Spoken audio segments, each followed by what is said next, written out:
Bonjour, dans ce chapitre, on va parler d'entrepreneuriat. Le plan, on va définir l'entrepreneuriat, on va parler de l'entrepreneur, on verra les activités entrepreneuriales, on parlera du plan d'affaires, de l'organisation de la nouvelle entreprise, on verra quelques situations à gérer dans le cadre d'une nouvelle entreprise et on termine avec les types d'entrepreneurs. Entrepreneuriat, qu'est-ce que c'est? L'entrepreneuriat, c'est le processus qui consiste à saisir une opportunité pour créer une entreprise.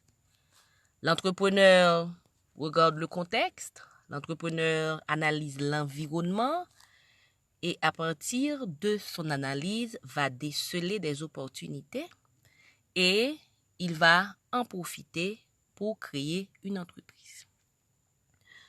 L'entrepreneuriat est le processus de création et de développement d'entreprises. L'entrepreneuriat ne concerne pas seulement la création, mais aussi le développement. Ça veut dire on ne va pas seulement se contenter de créer une entreprise, mais on doit aussi développer l'entreprise. Si on parle d'entrepreneuriat, il y a un entrepreneur qui, justement, s'occupe de cette création, qui initie cette création, qui lance la création, etc. L'entrepreneur, c'est la personne qui crée une entreprise. Il ou elle doit faire plusieurs choses avant de se lancer dans cette activité qui est très prenante. Se poser les bonnes questions. Est-ce que c'est bien vrai, on veut créer une entreprise? Est-ce qu'on est vraiment intéressé à lancer l'entreprise et la pérenniser? L'entrepreneur doit se poser les bonnes questions. Est-ce qu'il y a un marché pour cette entreprise, etc. L'entrepreneur doit se connaître. Il doit connaître son intérêt pour la création d'entreprise parce qu'il va y avoir des obstacles. Si c'est quelque chose qu'on va faire tenant compte d'une folie, ça ne va pas marcher. L'entrepreneur doit être organisé parce que pour arriver à la création d'entreprise, au lancement de l'entreprise, il y a quand même un certain niveau de discipline à avoir. L'entrepreneur doit faire preuve de détermination. La détermination sera importante pour faire face aux obstacles. L'entrepreneur doit être motivé. La motivation est définie comme un levier qui nous pousse à agir. L'entrepreneur doit avoir un motif pour agir, un motif pour insister, un motif pour persévérer et finalement pour réussir. Quelles sont les principales motivations en général des entrepreneurs? Plusieurs. On va voir quelques-unes. Il y a des personnes qui créent des entreprises pour satisfaire un besoin d'accomplissement. Il y en a d'autres qui recherchent l'indépendance. On trouve des créateurs qui ont envie de développer leurs propres idées. On trouve des entrepreneurs qui cherchent à satisfaire un besoin de reconnaissance ou encore un statut social. Ils veulent avoir un statut social. Certains entrepreneurs veulent relever des défis. D'autres veulent satisfaire un besoin d'estime. Et on trouve d'autres qui veulent tout simplement créer leur propre emploi. Je reprends quelques motivations des entrepreneurs: besoin d'accomplissement, recherche d'indépendance, envie de développer ses propres idées, besoin de reconnaissance ou recherche d'un statut social, goût du défi, envie de relever des challenges, besoin d'estime personnelle, création de son propre emploi. En général, on parle de plusieurs types d'entrepreneurs. On trouve les créateurs, les personnes qui lancent des entreprises de rien, à partir de rien. Ce n'est pas une entreprise qui existait déjà. C'est ce qu'on appelle la création ex nihilo, quelque chose qui se fait à partir de rien. On trouve les héritiers, les personnes qui héritent d'une entreprise. On trouve les repreneurs, les personnes qui achètent des entreprises existantes. On peut acheter une entreprise en bonne santé, tout comme on peut acheter une entreprise au bord de la faillite. Ce sont des repreneurs. On trouve des innovateurs. Ce sont des entrepreneurs qui ne se contentent pas de créer, mais qui innovent aussi. On ne va pas seulement se contenter de produire quelque chose que les autres savent déjà produire, mais on va mettre d'autres biens, d'autres services qui n'existaient pas avant sur le marché. On va créer des biens et services pour justement satisfaire les besoins des consommateurs. On trouve des entrepreneurs sociaux, des personnes qui créent des entreprises, mais qui ne sont pas très intéressées au profit. Évidemment, l'entreprise va faire du profit, peut faire du profit, mais la recherche du profit ou encore la maximisation du profit, ce n'est pas l'objectif de l'entrepreneur, c'est beaucoup plus un objectif social. À ce moment, on va parler d'entrepreneurs sociaux. Quelques exemples d'entrepreneurs: créateurs, héritiers, repreneurs, innovateurs, entrepreneurs sociaux. Dans le monde de l'Internet, par exemple, on a beaucoup d'innovateurs. Qu'est-ce qu'il faut pour mettre en place une entreprise? Pour mettre en place une entreprise, l'entrepreneur doit faire plusieurs choses. Il doit trouver une idée, qu'est-ce qu'il veut faire. Il doit explorer le contexte, analyser l'environnement pour voir est-ce que son idée colle à l'environnement. Il doit étudier la faisabilité du projet. Est-ce que le projet est faisable? Est-ce qu'il y a une demande? Est-ce qu'il y a un besoin? Est-ce que les personnes sont prêtes à payer justement pour ce produit ou ce service? Il doit rédiger un plan d'affaires pour la recherche de fonds, pour présenter aux parties prenantes, pour déterminer comment son entreprise va fonctionner. Il doit financer l'entreprise, collecter des fonds pour faire marcher l'entreprise. Il doit lancer l'activité. Un jour, les portes de l'entreprise doivent s'ouvrir, l'entreprise est ouverte. Et il doit continuer à gérer l'activité pour assurer son développement.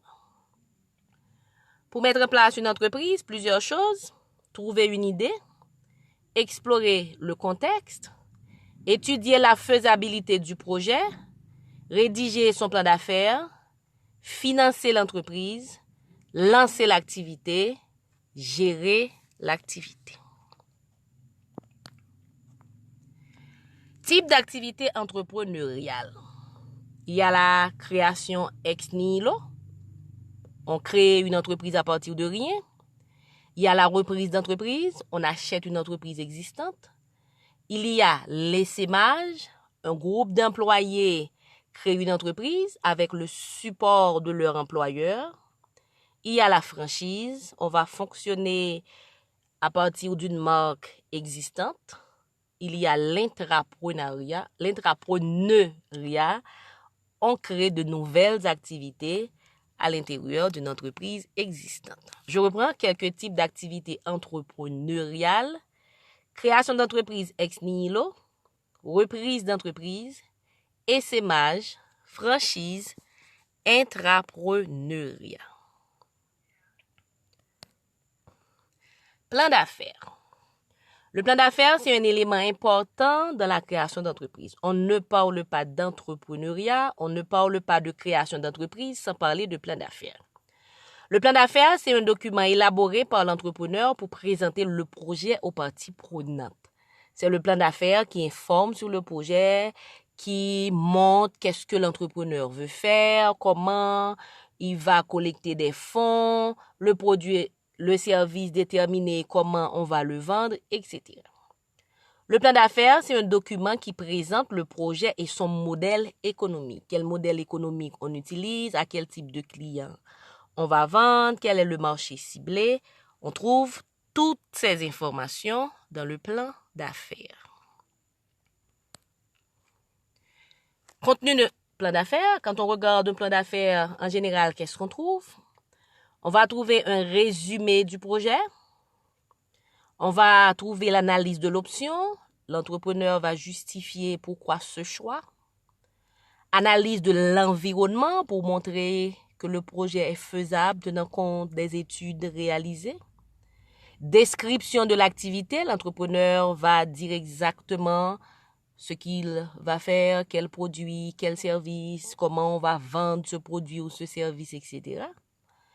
On va trouver une présentation des données financières. Il faut des états financiers prévisionnels, état des résultats, bilan, etc. Et on va trouver des annexes. Je reprends. Quelques éléments qu'on trouve dans un plan d'affaires. Résumé du projet, analyse de l'option, analyse de l'environnement, description de l'activité, présentation des données financières, annexes. On a dit qu'il va y avoir plusieurs plans. Ces plans sont plan de production. L'entrepreneur explique comment il va produire le bien ou le service.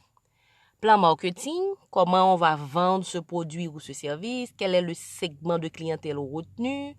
Est-ce qu'on va vendre directement aux clients? Est-ce qu'on va avoir des distributeurs? Comment on va faire la promotion, etc. On va trouver toutes ces informations dans le plan marketing. Plan de développement, comment on compte développer l'entreprise. Plan de ressources humaines, comment on va recruter, intégrer, former, payer, etc. Plan opérationnel pour s'assurer de la gestion des activités quotidiennes. L'entreprise doit être organisée. Comment la nouvelle entreprise sera organisée?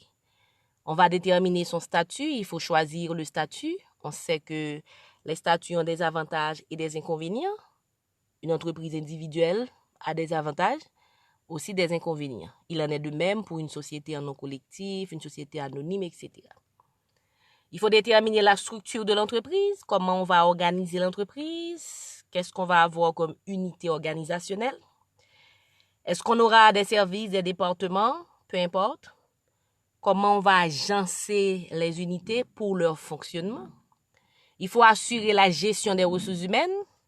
C'est pas seulement recruter des personnes, mais c'est aussi s'assurer d'avoir les compétences nécessaires pour faire le travail. Et il faut s'assurer de faire fonctionner l'entreprise. Dans le cas d'une entreprise nouvellement créée, il y a plusieurs situations à gérer. Il faut penser à la croissance de l'entreprise. Quelles sont les mesures pour assurer la croissance de l'entreprise? Parce que l'entreprise peut croître à une vitesse qui dépasse les espérances de l'entrepreneur. Et si on ne se prépare pas, la croissance peut être fatale. L'entreprise doit se préparer pour un ralentissement d'activité. Certaines fois, ce n'est pas la croissance, mais c'est l'activité qui ralentit. Quelles sont les mesures qu'on va prendre? L'entrepreneur doit penser aussi à sa vie personnelle, parce que quand l'entrepreneur crée l'entreprise, la vie personnelle sera quand même impactée. L'entrepreneur va aussi penser à son départ. Est-ce qu'il va passer par exemple le flambeau ou bien est-ce qu'il va rester dans l'entreprise toute sa vie? Voilà ce qui met fin à ce chapitre qui voulait résumer l'entrepreneuriat.